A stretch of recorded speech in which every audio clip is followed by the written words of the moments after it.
300 million people. They're irrelevant because they're not doing anything about it. It's not that people hate us because of Israel, because before Israel, they hated us. It's unbelievable. There's so much irony to this war. But just one example is the same people that say that the Palestinians deserve a state of their own are the same people who say they're not to be held accountable for their actions and their words. It's like their charter says, let's kill every Jew.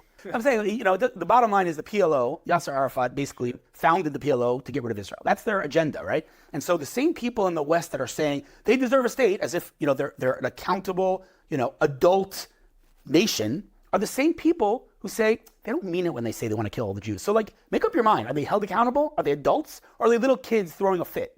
If they're little kids throwing a fit and they're not going to be held accountable, then they don't deserve a state. If they deserve a state, you need to hold them accountable for the things that they do. They elected Hamas.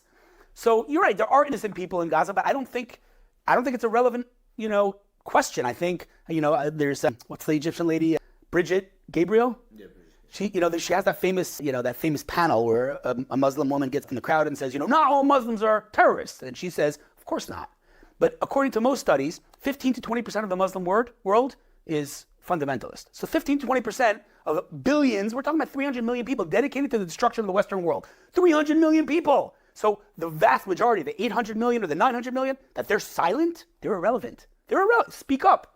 They're irrelevant because they're not doing anything about it. So the ones that matter are the 300 million people.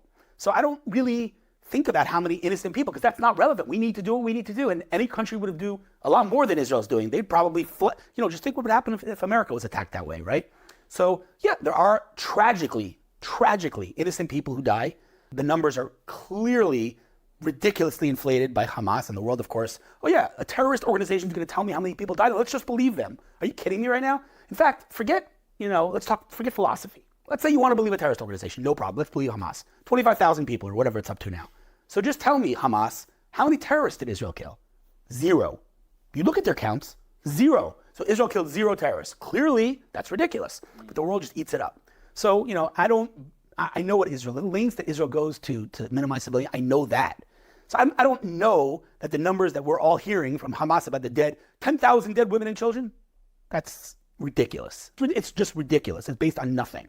So, it's not something that concerns me. What concerns me right now is the existential threat to the state of Israel. Anti-Semitism doesn't exist because of the state of Israel. The state of Israel must exist because of anti-Semitism, right? It's not that people hate us because of Israel, because before Israel, they hated us. The reason we need Israel, let alone the biblical connection, the reason we need Israel today is because look what's going on around the world. Where are we going to go? I think that the Jewish people, for the first time in our history, are able to, number one, defend ourselves, which is something that Jews dreamt of throughout our history. Think about all the persecution. Someone told me that we were exiled from countries throughout our history, on average, every 14 years. It's unbelievable. Every country exiled us, and we were just at the mercy of whoever. So finally we can defend ourselves, and finally we have our home, and that's really what it comes down to. People love to ignore the Jewish connection to the land of Israel. There was never a day in history without a Jew in Israel. Never.